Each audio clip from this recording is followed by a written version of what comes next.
हेरवाडच्या आरोग्य केंद्रात शिरला साप. डॉक्टर कर्मचाऱ्यांची उडाली तारांबळ. हेरवाड. शिरोळ तालुक्यातील हेरवाड येथे असलेल्या आरोग्य उपकेंद्रामध्ये साप शिरल्याने आरोग्य केंद्रातील डॉक्टर, कर्मचारी तसेच तपासणीसाठी आलेल्या रुग्णांची तारांबळ उडाली. तब्बल तासभर चाललेल्या गोंधळानंतर गावातील युवकांनी साप पकडून सुरक्षित स्थळी सोडून दिल्याने सर्वांनीच निश्वास सोडला. शनिवारी सकाळी हेरवाड येथील प्राथमिक आरोग्य उपकेंद्रातील तपासणी रूममध्ये डॉक्टर व आरोग्य सेविकांना साप दिसला.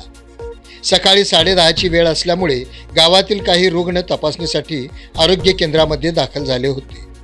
अचानक आरोग्य केंद्रात साप आल्यामुळे सर्वांचीच तारांबळ उडाली.